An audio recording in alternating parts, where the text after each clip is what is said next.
And now, another episode of MMA Gossip with your boys. Boom. We're live, baby. MMA Gossip, episode number 44. It's almost a year straight.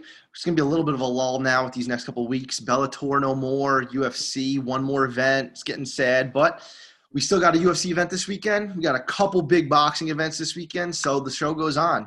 We'll be talking a little UFC 256, a little Neil Thompson, a little bit of boxing here and there, you know, a little Anthony Joshua, a little Triple G, a little Canelo, a little Callum Smith. Who knows the fuck we'll be talking about? Probably not Jake Paul unless Matt comes in fucking on a steamer. But other than that, you know the usual. Like, comment, and subscribe. We just hit 100. Thank you, on YouTube. So keep the ball rolling, baby. Road to 200, road to 500, road to 1,000, road to 100 million. We're taking over, baby. So MMA Gossip at MMAX Gossip all across the board. And that's it. More interviews to come. Elise Reed, who we interviewed last week, check out that interview. She's fighting this week. Shout out to our boy Kale again, who manages her. She's defending the strawweight belt for CFFC on Friday. So it's going to be a banger, raising the Rufus, baby. Hopefully she does her thing, goes in there, defends the belt, and should be looking like, even though she's only 3-0, dude, defending the CFFC belt again, that looks really fucking good. You know, the UFC is always signing girls. Rose Namajunas is apparently afraid to fight for the title, so Weili Zhang is going to be fighting Carla Esparza. But I'm just going off here. Mike, do your thing. Yeah, well, I mean, I don't even know where to begin with that Rose Namajunas bullshit. I mean, it kind of stems back to when she was relieved when she lost. You know, the weight of the championship on her shoulders was a little bit too much for her. We know she's got those mental lapses, especially when Conor McGregor's throwing shit at a bus. But hey, no harm, no foul. Give it to Carla. She's been around for a minute. You know, actually, like, dude, wasn't she like the first title fight with Joanna? She was no, I think she won it by winning tough. I think she beat Rose in the finals, actually, and that was when Rose was so green. She beat Rose, and then her first defense was Joanna, and Joanna like obliterated her. So yeah, so I mean, you got to give credit to her for still sticking around and still being elite. But as much as I like to shit on her, and as much as I try to fade her, man, you know what? Good for her. Fuck good for her, dude. I mean, seriously, like, she won tough, and she won a Harley by winning tough. And I saw, like, I think it was like 2 years ago, she was selling the Harley because she had like no money. Well, so, yeah, she's hanging out with who she hangs out with party girls, I'm pretty sure. Like, I know. She's a little badass, kind of like. She's funny. She makes me laugh. So you know what? Good for her. Go get that fucking money, right? Absolutely. I saw what you said about Rose. That's what Dana said, though. Dana's crediting it to her like anxiety, which I suffer from that shit too. So I get it.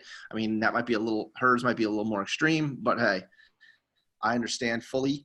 But I did see a funny meme actually going off. Not that I want to get into Jake Paul at all, but it was it said when someone defies Artem's name, and it's Connor with the dolly over his head, and it's like when someone defies your wife because Jake and he's sleeping. I was fucking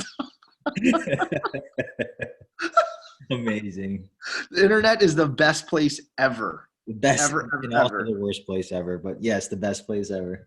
It all just makes me laugh. Can't take it seriously. You want to hop into boxing, or you want me to kind of float through 256? Do it. Take over. All right, cool. So let's just talk about the notable performances because there were quite a few. I thought, Kevin Holland. Dude, no one saw that coming. Like, I mean, I picked him to win. I think we all did, but damn, that was intense. But hey, and I got to give a lot of credit to Mackenzie Dern, man. She looked really good against this, a very, she's 16-1 Vernon Jandaroba. So I give her a lot of credit. I think she's due for a big fight. She's earned it. She's got that aura around her where it's like, she doesn't show up for practices sometimes. Sometimes she's overweight. She misses weight. She doesn't take the shit seriously. But, she looked good. And, damn, I'm excited to see her again. And, I guess we got to talk about Charles Oliveira's absolute domination of Tony Ferguson. I mean, how do you feel? What was your reactions leading up to the fight, during the fight, and immediately after fight? And how do you feel right now? Leading up to the fight, I was 100% confident that Tony Ferguson was going to win. Fight week, all the embeddeds, he looked so good. The only thing that was weird was I watched WNO, who's number one, the grappling show the night before on Friday, and I knew that Tony had changed up his coaching. He says he's his own coach, but changed up his team or whatever. But I just expected Eddie Bravo to be a staple. And the night before, I'm watching the grappling show, and Kaynan Duarte actually choked out Rodolfo Vieira in like 2 minutes. Wild, dude. Jumped right to it. Topped on his back and choked him out in 2 minutes. It was crazy. Anyway, it was like sort of like an arm drag, tuck his back. It was wild. Anyway, I saw Eddie commentating and kind of running the show, and I was like, well, he's clearly not going to be in Tony's corner because he's not in Vegas because this was in Austin, Texas. He didn't quarantine. He didn't get COVID tested or whatever. So I'm like, shit, so he's not going to be there. So that was not worrisome, but I was like, still, Tony has this in the bag. Tony's wrestling is better. Obviously, strictly jiu-jitsu, obviously Charles is better. But striking Tony and getting the fight to the mat, like Charles's wrestling never looked like that. In the first round, when fucking Charles Oliveira picked Tony up over his shoulder, dumped him, and got to full mount instantly, I was stunned.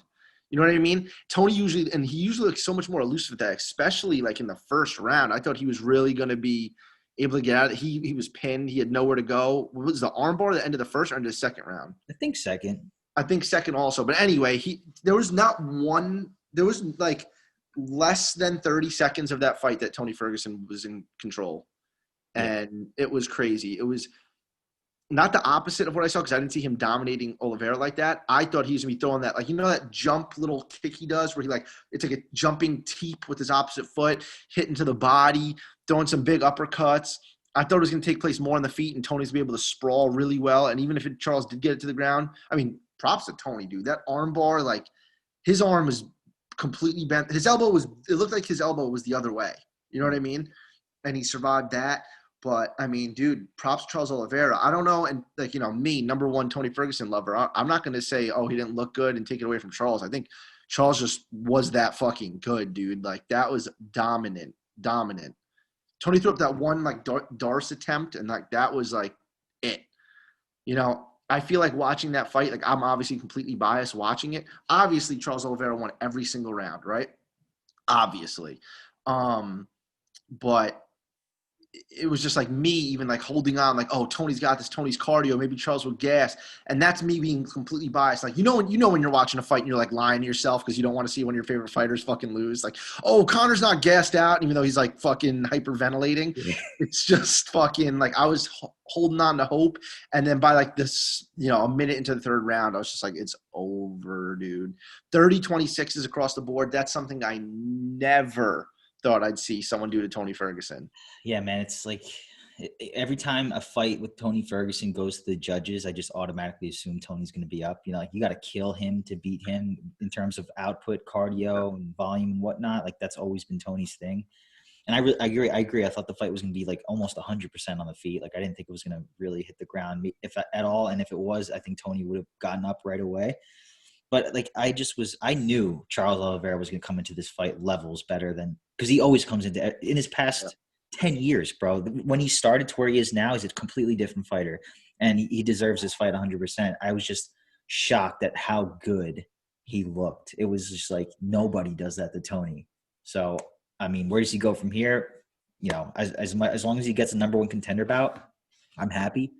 I don't think he definitely shouldn't get step down, and obviously he's not going to get that title shot with Dustin and Conor doing their thing in early 21. So, and if you're complaining about that, you can go fuck yourself. It's Conor McGregor. Like, shut up, dude. Like, you can't compare anybody to Conor McGregor. Like, okay, I'm just gonna rant real quick. This guy on Twitter was talking about the UFC rankings and how like Conor McGregor is number one, and he's like, look at this bullshit, blah blah blah. And I'm like, listen, dude, like, it's Conor McGregor, bro. And these UFC rankings are retarded. Dana's probably like, yeah, well, fuck around, make him number one on the website so people can bitch and shit on Twitter and just, build shit up for the fight. Anything UFC can do to make this fight like more bigger than it actually is. But hey, man, it's Conor McGregor. I don't care. He's exactly, the star power, man. I want him to have his star power. I want him to be in the number one contender fight, man. Like, all you haters can just go lick my balls. The same people saying that are the same people rooting for Conor McGregor to fight Jake Paul. Yeah, You know what I mean? It's absurd, dude. It's like I remember before the BMF title fight, Nate Diaz wasn't ranked at welterweight, and then like the week before the fight, he was like 5th.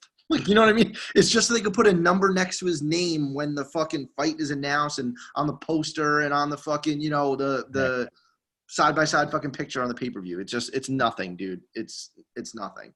That's but it. It's Conor McGregor. He's obviously, he has that pull. When he was number 1 pound for pound, though, that's like – it was like I thought it was funny. Like I just laughed because it's like so fucking absurd. You know what I mean? It's just so when you go on the website, his face is the first one up there. It's like, dude, get over that. The rankings are a joke. You know what I mean? Yep. It's like it's just the pound for pound is basically a list of the champions in a random order. Right. The only thing that really matters is what happens behind closed doors with Sean Shelby and Dana White and all that shit. Like nothing else matters. Literally. But let's just talk real quick about this main event. I got a couple hot takes. Like, go ahead. Listen, I'm a huge Moreno fan. I was rooting for him. I wanted him to win, but I was also realistic about it. I was like, I don't think anybody's really dethroning Figgy right now. I think he's on another level. I think that he's in his prime. I think he's got the complete package, and his power is unmatchable at 125. So I really thought Figueiredo was going to win that fight rather decisively. And the story during the fight was basically just Joe Rogan and Daniel Cormier screaming every time Moreno landed half of a head kick. And like, listen, I was rooting for Moreno, so it's like I should like what I'm hearing in the commentating, but Figueiredo clearly won 48-47 in my opinion. And now that's a draw, everyone's like, oh, run it back, such a close fight. It wasn't a close fight. A point taken away made it 47-47, majority draw. We're taking away from Figueiredo's amazing performance. For him to cut the weight again in a 3-week period, he was in the hospital the night before with severe stomach pains. He goes in there and proves everybody wrong that he can go 5 rounds hard and win that 5th round. Yeah, that was the most important thing of the whole fight for me was him winning the 5th round. That was huge. And on top of that, the point taken away takes away from his victory. So, like, people just see a draw. But in my eyes, I saw a fucking monstrosity in Figueiredo, pushed to his limit, and he won, man. I love Moreno so much. Toughest guy he's ever fought. Clearly, I thought it would go 5 rounds because Moreno's durable. But the story of the fight is not Moreno. It's Figueiredo. Do you agree with everything I'm saying? Yeah, dude, I'm literally about to say fingers fucking crossed that the bookies or whoever, the public makes that line real tight, as a draw. Next time around, I'll lay the wood on Figueiredo. All the money that I lost on Tony Ferguson is going back on Figueiredo to try to win it back.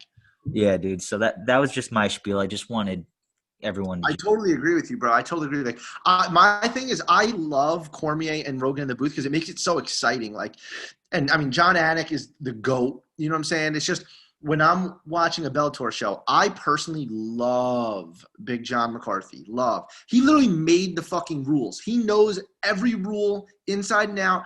Jiu-jitsu black belt for years. He knows striking. He knows grappling. He knows jiu-jitsu. He knows everything. And he made, like I said, he made the rules. So his knowledge is, second to none. So I love watching him call fights.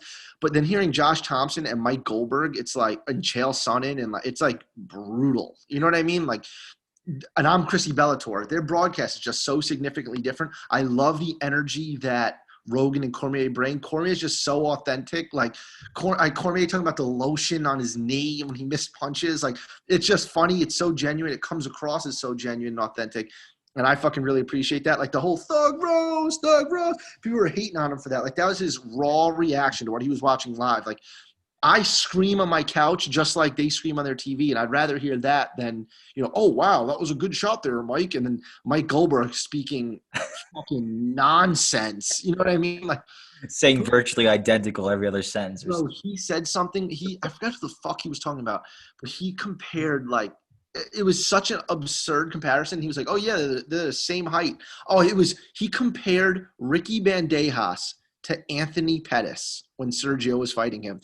And I tweeted, I go, what the fuck do they have in common that they both have tattoos? And it got like you know what I mean? Like people got a ton of traction on Twitter because everyone was like, there's no comparison between them, literally none.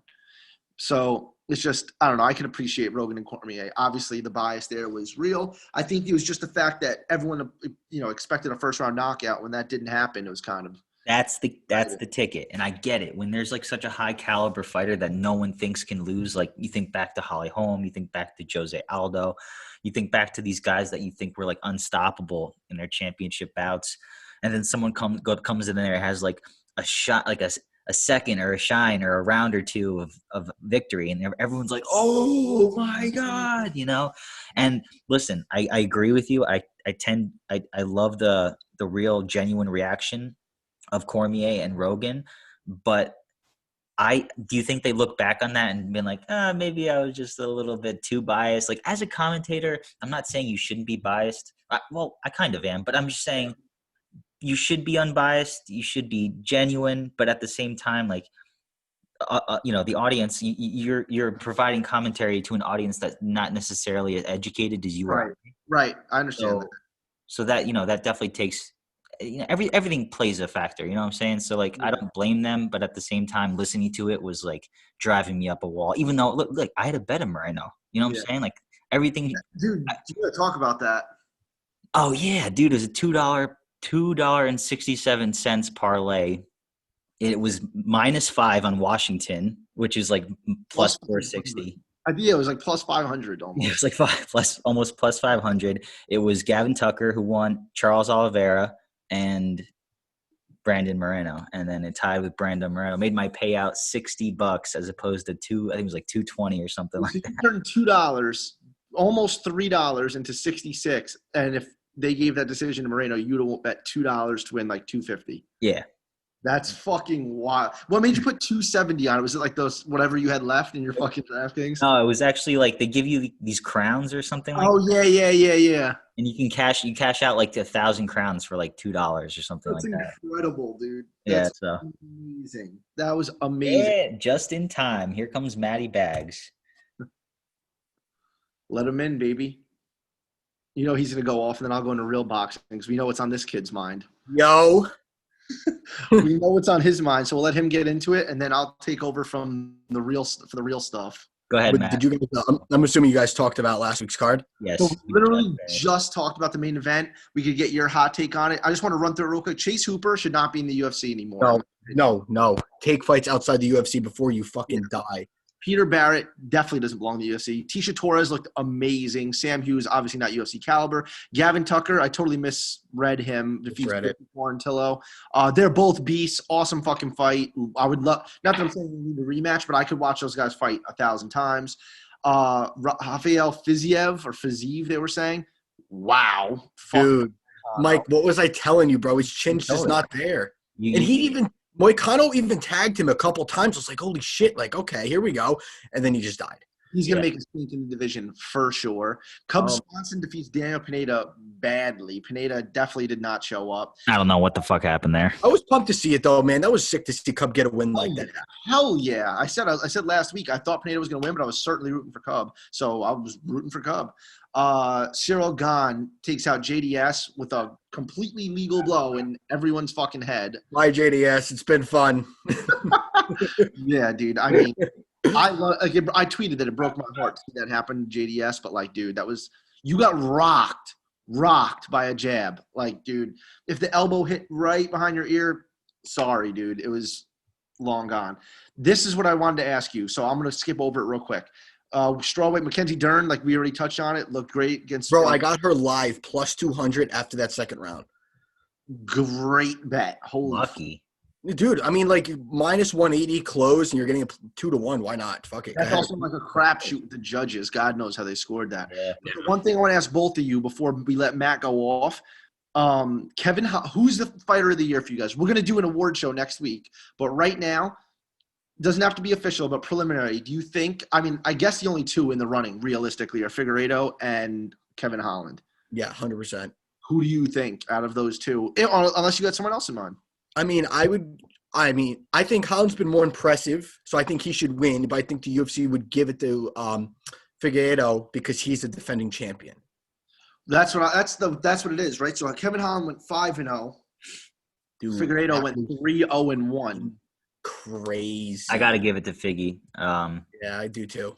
I have to because it's the But I like the narrative too. A division that Dana tries to get rid of, the guy revives it and wins Fight of the Year. So I like that narrative. Kevin Holland really went off though, bro. 5 fucking dude, like absurd. Dude, his demeanor, like as they were announcing who won, dude, he's just a scary dude. Also, I want to look at this before I'm wrong, but I think his first fight this year was in May. So that means from May to December, he fought 5 times. May 16th. He fought 5 times since May.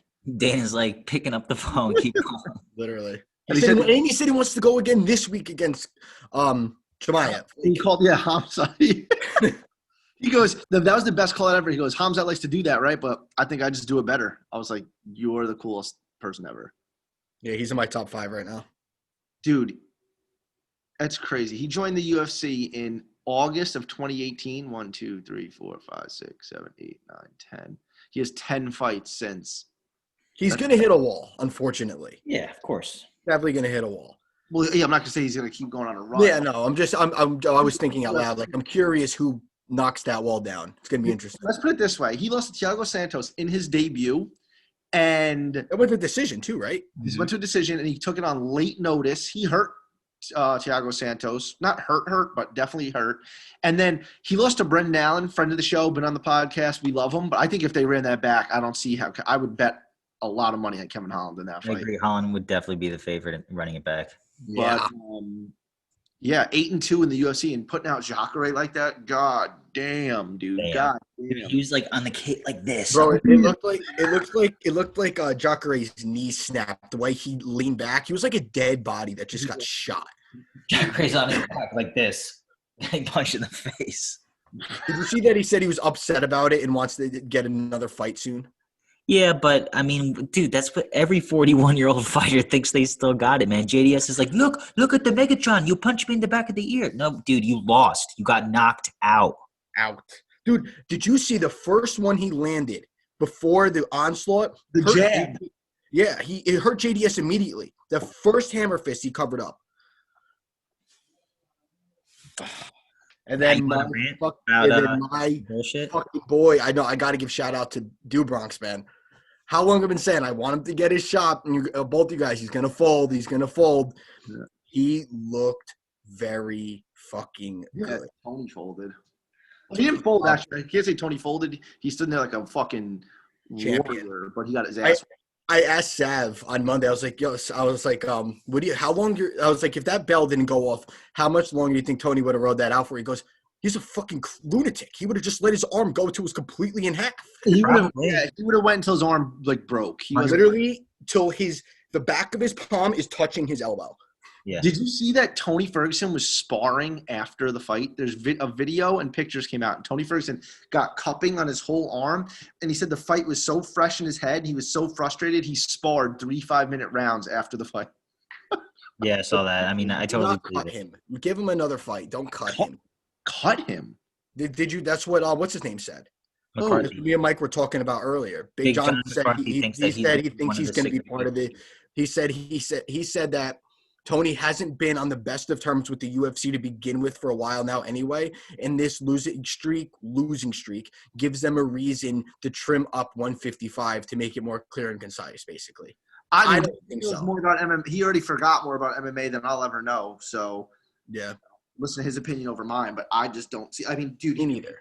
Tony Ferguson literally saved – if he accepts that Justin Gaethje fight, he that was like the first fight during COVID. That was – 100%. I agree. I don't think he should be cut at all. And he's the one fighting guys like Charles Oliveira. Like who else? Conor McGregor has no interest fighting Charles Oliveira because he has no name. You know what I mean? And I could be wrong again, but everyone's on Twitter and stuff. Well, a lot of people saying he should fight the winner of Poirier and McGregor. I think he will if Poirier wins. If McGregor wins, McGregor's not fighting fucking Bronx. You want to know why? I don't like Conor's chances that much in that fight. Yeah, no kidding. And. It gives Conor has nothing to gain and everything to lose. Exactly. Yeah, guy. Don't get me wrong. He's from a actual fan's perspective, not a casual. I watch him every weekend. I think he's awesome. But the casual just does nothing. They don't get it. I'm still I'm wrong, and this is like a fault of mine. I'm holding on to. I just think that I kept saying, dude, Rock's gonna fold. He's gonna fold. He's gonna fold. And he's on this run, but again, dude, Tony Ferguson, he showed out, dominated. I am so impressed. Kevin Lee is the folding machine, and then like I said, Jared Gordon, Nick Lentz, David Tamer, Jim Miller, Christos Giagos, Clay Guida. It's like I get it, dude, but now people on Twitter are he would be the favorite against Habib. It's like, yo, no, relax. No, dude. No. I would like to see that fight, though, man. I would like to see it. Dude, we keep saying I'd like to see that fight against Khabib, and Khabib does the same thing. I know, but I would still like to see it. Just give me a chance, Mike. Give me a money line and a chance. I was like, yeah, Gaethje's got this chance. No, dude, no. It's over. Khabib's the best. Yeah, I would take all of it. I would bet on him. Yeah, you would. Every single one of Khabib's past 5 opponents. Fucking last thing before I start yelling about bullshit.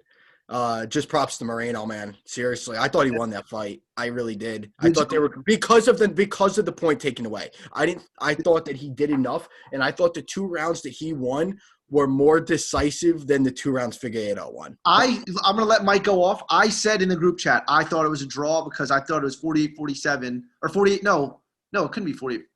Yeah, the only reason it was a draw was because of the point. So exactly. I thought Moreno. I don't know, man. I think if Moreno has a little more output, he takes that fight because those breaks helped Figueiredo a lot. He was gassing. Yeah. Okay. Figueiredo is fighter of the year because of this fight. He showed up. He disproved everybody by going 5 rounds. Winning the 5th round. Sorry for everybody listening. I already talked to this about Chris before Matt showed up. But he won the 5th round when everybody said if the fight extends, it gets interesting with Moreno. He went 5 rounds. He was in the hospital the night before. Two excruciating weight cuts in a matter of 3 weeks. And he goes out there, and every single punch he lands is 10 times harder than anything that Moreno threw back. I'm sorry. Figueiredo, hands down, won that fight in terms of not accumulation of punches, but the power and the pressure and just backing him down. He got hit with a few combinations, but it wasn't like it just. I think he was definitely more hurt at one point than Moreno was at any point. That's for sure. That 4th round, he was hurt. Still, dude, he's a champion. Twice. He's a champion. I can't, dude. You definitely bought his fight kit 20 minutes before this started, man. Dude, I had money in Moreno, bro. Yo, it doesn't help. Hold on. It doesn't help that Joe Rogan and Daniel Cormier are screaming Moreno every time he lands half a head kick. Dude, it was so biased. The commentary was so biased. It just drive me nuts. You didn't think it was close, though. You're making it talk like 48-47 is close, but people are saying oh my God, it's a draw. No, it's not a draw. Bro, at worst, it's 2-2 going. It was definitely 2-2 going into the 5th. Well, depending on the scorecards, I guess it was 2-2 going in the 5th. And who showed up? No, I'm not disagreeing with you, but Moreno was definitely off in that 5th round. All of a sudden, he stopped throwing. Yeah, dude. All I'm saying is I would like to – all right, put it this way. I would like to see that fight again before I watch him get his fucking ass beat by Cejudo. Cejudo would drown him in volume and literally finish him, and I hate Cejudo, but I honestly think that. I think Cejudo would drown him. Love to see that fight. But I don't know if Cejudo's going to come back, number 1. Number 2, he's definitely not fighting 125, I don't think. No. We'll see. But Matt, go off. Go on, Jake Faggot Paul. Well, anyway, so I texted the chat this morning, and I knew Mike was going to say this. It was either going to be Mike or Chris. Chris likes boxing with a mic, so I figured it was going to be Mike. I was like, yo, unfortunately, we got to talk about Jake Paul today. Why do we have to talk about Jake Paul? Because the world is full of fucking idiots. And what are fucking idiots like? They like to click on bullshit articles. That's what they do, especially my demographic and younger. And for some reason right now, anything pertaining to UFC, Jake Paul is the number 1 result. I promise you, all you Jake Paul fans, you probably believe he could beat Conor McGregor more than he thinks he could beat Conor McGregor. He knows he can't beat him. He's doing this all for clout, all for money, and I get it. It's part of the game. You got to do what you got to fucking do. But if you watched that cringeworthy video he put on his Instagram and you took it any of the least bit serious, even Dana White is oh, fuck it, I'll let Amanda Nunes beat his ass. Nobody's taking this serious. No matter how Jake Paul, how much he cries, it's never, ever, ever, ever, ever going to happen. ever. Conor has way too much respect for himself, and he will not stoop to that level, no matter how much he shit talks his wife. Like, dude, he's been there. He's the king of shit talk. You don't think he knows how to take it? He's not getting Conor McGregor nervous. He's not getting him out of bed in the morning. Conor won't even interact with him. I'll be shocked if they acknowledge him. And if you think that Dylan Dennis bit yesterday wasn't so set up, you're also a fucking moron. I agree with that 100%. 100%. 110%. Like, why would Jake Paul do that and drive off? And then, like, he was posting on his story today about that exact thing. Like, because people were bitching. He's like, oh, it's called a drive-by. Like, no, dude, just, like, we're not stupid. Like, that was so set up. Like, Dylan Dennis, you could even tell, like, Dennis was laughing. Like, I hate all this so much because, like these two, I'm a purist, and I just want to see actual fighters fight, and I don't have time for this gimmicky bullshit that takes up the headlines. Like, focus on real fighters, man. Jake Paul's not a real fighter. He's yelling Robinson, who's my height, and another YouTuber. Shut the fuck up. And you want to talk about being on, what is it, number 8 biggest pay-per-view? Yeah, you were on a co-main event to a guy that's 100. Great. You think Conor would ever be a co-main event to Mike Tyson? No, you fucking idiot. Like, you wouldn't be A-side in that fight anyway. Like, and did you guys, any of you understand why he called Poirier Prober? Is that like a dig? Is it something I don't know? He's whatever. Fuck him. Fuck Jake Paul. Conor McGregor's never fighting him. Prober isn't. I'm gonna look it up on Urban Dictionary because it's something I don't know. I mean, it sounds like something, but yeah.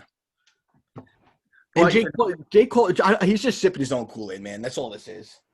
Yeah, I mean, no, dude, good for him. He's our age and he's got $10 million houses in fucking Julia Rose, Calabasas. He's fucking Julia Rose.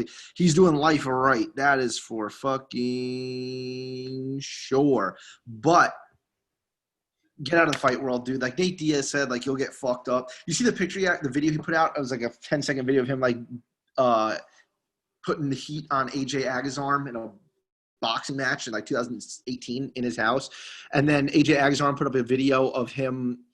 They did a MMA match, and Aga's arm just shot, took his legs, took him down, armbarred him, like, instantly. And they zoom in because the internet's undefeated, and you literally hear, like, Jake Paul, like, Aga's arm wasn't really hitting him, like, 100%, and he's, like, covering up. He's like, it's like the internet is undefeated. It's the funniest fucking shit. But it's just insane. But, like, look, we're talking about it, and we hate it, Exactly. Yeah, no, I in terms of just general conversation, I fully enjoy it. And like Chris said, I don't fucking hate Jake Paul. Like, he's doing the damn thing. He's got more money than I'll ever have. Respect to what he's doing. If this is more geared at the people because of, like, this podcast and just wanting to see people's opinions, I go down comment rabbit holes. I click on some bullshit article. I read the article, and then I click on the comments. And then I get aggravated because there's a lot of fucking dumb people. This is who that's directed at, not Jake Paul. The people that actually think this boxing match is going to happen, and Jake Paul would even have the slightest bit of a puncher's chance. I would give Kale a puncher's chance against Woodley more than I would Jake Paul against fucking Conor McGregor. Because he knows how to influence people's opinions, influence the news cycle. That's why he's a millionaire, is because he knows how to – he runs the internet, literally, and he knows how to do it. So props to him. Yep. But the fact that – so now to transition is Triple G and Canelo are both fighting this weekend. And the headlines, the boxing headlines, this is what drives you crazy. It's like ESPN is tweeting Jake Paul videos and not promoting the fact that Triple G and Canelo are fighting this weekend. Like, what the fuck is going on? One's Friday, one's Saturday. We have back-to-back matches. Anthony Joshua just KO'd Pulev in the fucking 8th or 9th round. Brutal KO. One of the best KOs I've seen in a while. Blasted. No one posted anywhere. He knocked him down 3 times. No videos anywhere. I didn't see it on TV. I haven't seen it, YouTube, nothing. No one's talking about it. Every headline, every clickbait article from MacLife, from MMA Fighting, MMA Junkie, Showtime, everything is Jake fucking Paul, dude. It's insane. But anyway, Triple G is taking on Camille Sharameta. Yo, Chris, not to interrupt you real quick, but both of these fights, they're not pay-per-view, right? You just have to have the subscription service for wherever they are? Okay, awesome. So Triple G coming in at a minus 2,400 favorite. But Zarameta, the dude he's fighting, is 21-0 and only has 5 knockouts. So me being not a boxing expert and knowing Triple G's style and seeing that this dude clearly has pillow fists, Triple G's going to walk him down and bury him. Overwhelming with punches, big power punches, and Cerrometa is not going to survive, clearly. That fight will be going down Friday. It's on DAZN. So, yeah. And then followed up Saturday, Canelo is taking on Callum Smith, which is actually an awesome fight. Callum Smith is legit. And a couple things I want to touch on here. And I looked this up just because I know we always talk about this. We're MMA heavy fans. So just in the WBO, this is going to come up in a second. Just hear me out. Just in the WBO, which is the World Boxing Organization, there's WBO, WBA, IBF, IBO, all different things, WBC. Just in the WB alone, there's 17 different weight classes.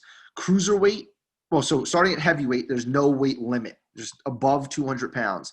Cruiserweight caps out at 200, 175 light heavyweight, 168 super middleweight, 160 middleweight, and then so on and so forth. 154, 47, 40, 35, 30, 26, 22, 18, 15, 12, 8, 5, 2. So it goes by in 3 to 5 to 7 pound increments, basically. Canelo Alvarez has fought as low as welterweight, which is what Mayweather usually fights at, which is a 147-pound weight limit. And he's gone up to fight as high as 175, which is light heavyweight. That's insane. I just want to do that's a 30-pound swing. That's like in the UFC. That's like fighting. I guess that's what kind of somewhat similar to what McGregor's doing at featherweight, lightweight, and welterweight. But he's fighting dudes that are cutting down to 175 pounds, which is fucking nuts. Like when he's fighting big dudes, and Canelo likes to take big fights. That's why I have so much respect for him, dude. He takes big fucking risks and puts on big fucking shows. He's the biggest star in boxing. He's the best boxer in the world with not really a close second. He's a savage. But anyway, he's taking on Callum Smith this week at 168 pounds. When he fought Mayweather, for example, they fought at 151. And Mayweather's never fought higher than 154. So Mayweather's never taken these risks. Mayweather fought from 135 when he was real young and little, like in his 20s, up to 154 was the heaviest he had ever fought. Where Canelo's fighting dudes that and going back and forth. Canelo's going from 154 to 168 to 175, back to 160 to 168, jumping around like that. Like, double champs in the UFC, like Amanda Nunes going from 135 to 45, which is a 10-pound difference. She says how fucking hard and draining it is on her body. I couldn't imagine your weight fluctuating the way fucking Canelo's is and always being the A side. It's got to be a drain on him. But anyway, he's a beast. He's taking on Callum Smith. Canelo coming into this is minus 680. So, but Callum Smith is legit. I remember actually just not too long ago, he had a nice win over Nicky Holtzkin, who's like one of the best kickboxers in the world, who actually just came off a ridiculous knockout. But anyway, he's sick. Callum Smith is coming in 27-0 with I want to say 21 KOs. He's up there. So this is, it's another fucking test for Canelo. Canelo keeps getting these massive tests, and he is taking these big fights. People are always like, oh, why would you want to watch someone that's minus 700? It's much different in boxing than it is in MMA. Like if this was an MMA fight, Canelo would be like, minus 250. You know what I mean? Because there's so many more variables. But yeah, man, Canelo I just want to really put an emphasis on like why you should be so focused on this and so unfocused as to what Jake Paul is doing in the boxing world. Yes, what he's doing is driving big pay-per-view numbers. That's great if that's what you want. You know what I mean? It's like a freak show more than boxing. Like Jake Paul is touting himself as a 2-0 professional boxer. He fought 2 people with no professional boxing experience, taking on guys like Canelo. So it's just absurdity. And for people saying like Jake Paul needs McGregor to get the biggest payday, first of all, he got paid more fighting Floyd Mayweather. And on Instagram, which is supposedly what Jake Paul runs, McGregor has over 3 times more followers than him. So why the fuck does McGregor need him? You know what I mean? At all. Doesn't. He doesn't. There's no way around it at all. He doesn't. It's fucking crazy to even consider. The thing is, you want to impress me, Jake Paul? Don't be all buddy. I don't care because I know there's a dramatic weight difference, but don't be all buddy with Ryan Garcia. Fucking do a catch weight. Let Ryan Garcia weigh 30 pounds less than you. I promise he will still tune you up. There's a reason that you went out of your way to be friends with him, dude. Like, he's done it with a couple other boxers that are in not that Ryan Garcia category because he's got all that Instagram pop, but in that same conversation. Like, yeah, you're picking his spots, which, you know what? Props to him, but like stay in your lane to a point. Also, on the topic of freak shows, 2 things real quick. Chrissy Bellator, big Bellator signing. Her name is escaping me, but the girl that beat that 580-pound idiot in that Russian fight, you saw that, right, Matt? Yep. 50-pound man, fought a girl. She's a flyweight. She actually finished him, and Bellator just signed her. And it's actually kind of funny because Alimale McFarlane, you guys know about the famous soccer mom KO? Have you ever seen that? Alimale McFarlane in Hawaii fights a woman who literally looks like she does not belong in a cage ever, runs up on her, knocks her the fuck out. It's almost like hard to watch. Yeah, and it's wild. So like that, look what she became. So you never fucking know. Next, Mark Hunt actually lost a boxing match this morning, which I'm not sure if you guys know about, to an ex-rugby player who actually has a 10-0-1 boxing record. But supposedly, I did not see the fight. I saw about a 1-minute snippet of a bunch of different highlights. Supposedly, Hunt got robbed, but that's fucking boxing for you. I don't know. Mark Hunt is 0-2-1 as a professional boxer, so maybe he didn't get robbed. Maybe the fix was in. Who knows? A little freak show, a little rugby. I'm reading that he hurt him bad but couldn't finish it. And, the dude that won called out Robert Whittaker for a fight. So craziness continues, boys. Oh, how long until somebody from the Bellator world starts comparing the 205 division there to 205 in the UFC? Oh, Ben Askren did it yesterday. Yeah, well, again, I will say this for the 100th time. Your division is not better when the guys that are leaving the UFC at the end of their career are signing with you. Yoel Romero would never fight for a title again at 205 in the UFC. Wouldn't happen. Unless he fought at 205. Well, he has, but not since Strikeforce, I don't think. I think he's wait, who, Romero? Yeah. Well, I'm saying for Bellator, he's going to be in 205. Oh, yeah. No, but I'm saying, like, dude, in the UFC, he's not fighting for 185 belt. They cut him for a reason. They know what the fuck they're doing. Bro. Yeah, that's what I mean. Like, Data says it himself. He's like, I wouldn't cut these guys if they belonged here. But anyway, good for Bellator. How long until they announce Rumble versus Yoel?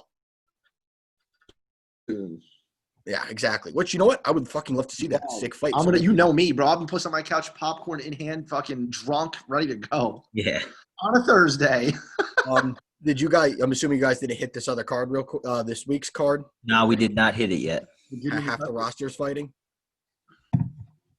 Yeah, so we got 14 cards on this fight. I guess fights on this card for some COVID dropouts, I guess. But I guess we talk about a couple of key matchups. I'm trying to think here. Let's talk about the first one. This is the 8th from the bottom. Anthony Pettis, Moreno. Anthony Pettis is minus 250, but like I still think he wins. Like I think Pettis wins. I don't think Moreno is there yet. The line's gotten wider too, favoring Pettis more. Yeah, I think that's the right side. I'm not going to fall into the whole Pettis is washed yet. And, he was just talking about on Ariel Hawani's show about how he kind of sobered up recently. So I believe him. He's a vet for a reason. He's so comfortable in there. I think it might get to Moreno that he's like, fighting the star here. And I don't think he's up to that level yet. I don't think Moreno's going to do anything Pettis hasn't seen before. Moreno is durable. Moreno is durable as shit, but he is as vanilla as they come. That's what his fight game is. It's just vanilla. There's nothing great about it, but he knows how to not lose to like lower level guys. We got Marlon Moraes taking on Rob Font. Rob Font has been plus 115 and moved to plus 130, so people are still on Moraes. I think it's a little bit too soon. Ever since that, that was a rough knockout from Sandhagen. That's just not like something you see every day. So you guys think it's too much too soon for Moraes, or do you think it's too much too soon for Rob Font, who kind of, very, very consistently good, but when he gets that step up in competition, history has proven that he's not ready? I'm going to say the same thing I'm saying about this fight as I would say about any Moraes fight at this point. As long as Font gets out of that first round, he's going to win on volume.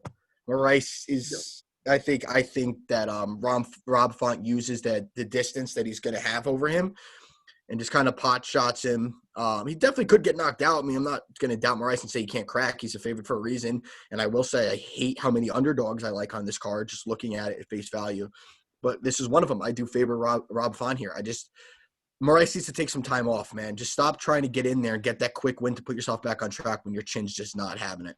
Dude, true or false, this card is better than 256. Yeah, 100%. This card's sick. Great fights. Dude, we got Rick Glenn on the card. How great. That's awesome. Carlton Minus, who sucks. Rick Glenn has been working full-time as a plumber. Dude. Yeah, water's wet. Well, I guess that's better than the full-time baristas that are fighting in Bellator. Yeah, I mean, I'd like a lot of dogs here. What do you guys think of this Chaos Williams-Pahea fight? I'm still with Pahea. I don't think I like Chaos. I like Chaos, but he's got a total of 57 seconds in the UFC. And dude, I'm telling you right now, you go look at his regional footage, he's throwing punches like this. Yeah, I like Pereira here. I thought that we all talked about it. He looked great his last time out. It looks like he took steps forward and doesn't do backflip spinning kicks off the cage anymore and doesn't gas himself on his dance in. As long as he stays on that track, I think that he'll win this fight fairly easily, honestly. Yeah. I got to tell you, my lock right now is Tyler Santos. She was my lock when she was fighting Montana De La Rosa a couple weeks ago, but now it's against Jillian Robertson. I just know Jillian doesn't like to get hit, and if it doesn't go to the ground by her will, she's fucked. So what do you guys – I know Chris is the Jillian Robertson whisperer, so what do you say, dude?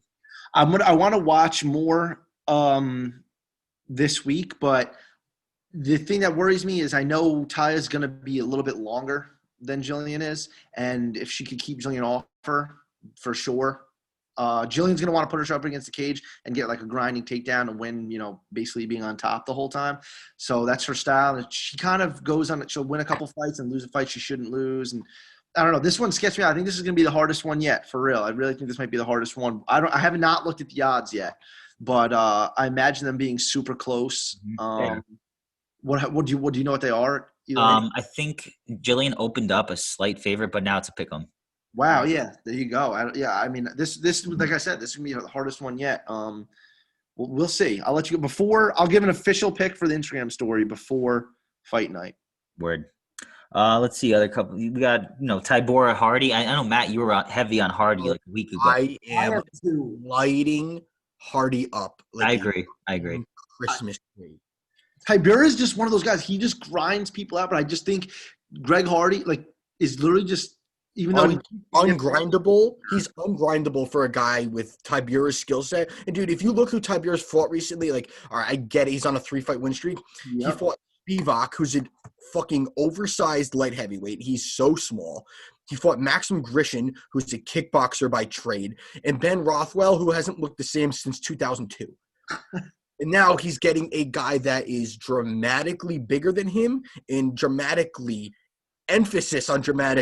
more athletic than him. Tybura is 100% probably a better wrestler, but just by default. Hardy's not going to get taken down by him and stay there. I can see this fight going very similar to the Derek Lewis fight. Which ones? Well, who's fight? When Tybura and Derek Lewis was fairly evenly matched, and then I think it was in the third round, Derek Lewis just did what Derek Lewis does and put it on him and took him out. I think Hardy gets him out of there quick. I hope so. All right. Let's just hit on this co-main event is fire. Got best fighter in the world for 2 rounds, Jose Aldo, going up against Marlon Chito Vera, who I think is a favorite on this podcast. We all love him to death.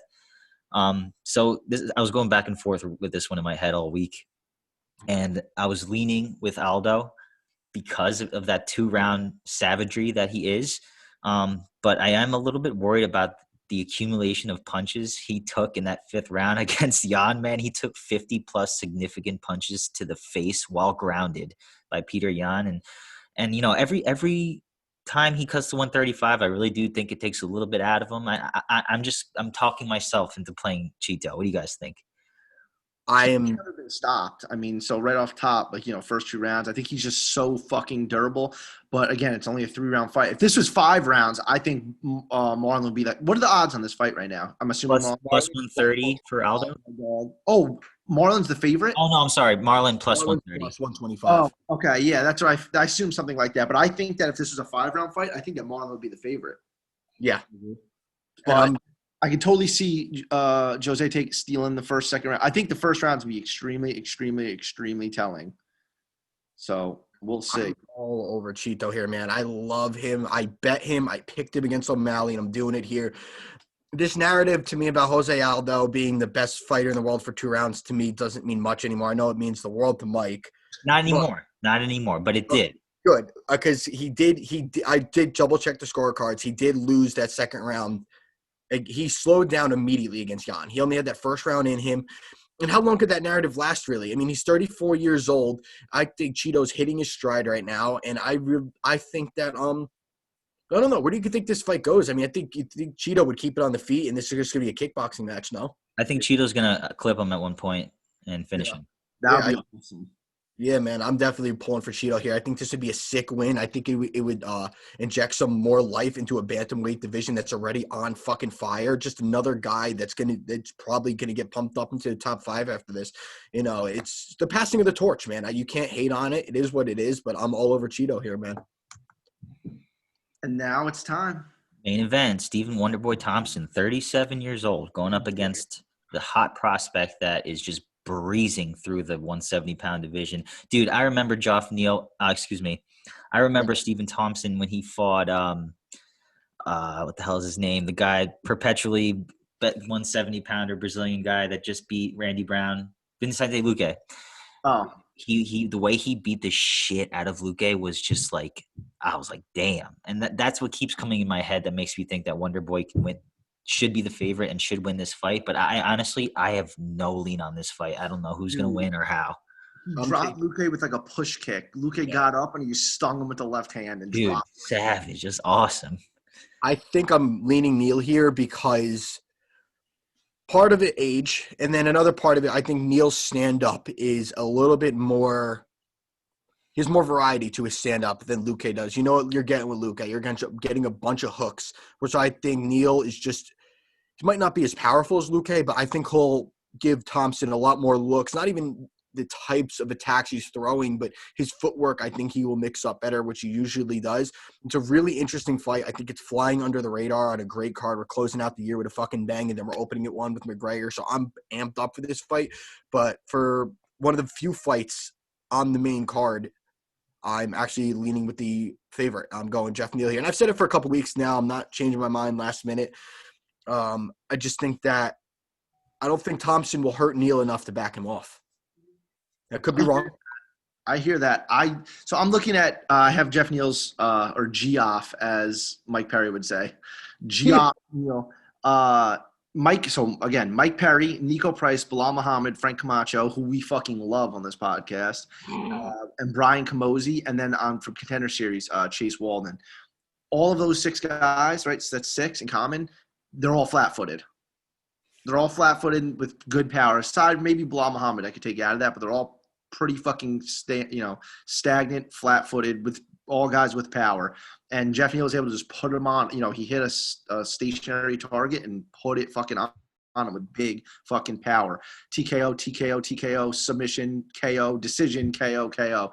So, he's putting down these guys with big power. Only the best fighters have finished Wonderboy, which is who Pettis took him out. And who else knocked him out? Pettis knocked him out, right? I thought and that's it. That was the first time he's ever been knocked out. I remember him saying that.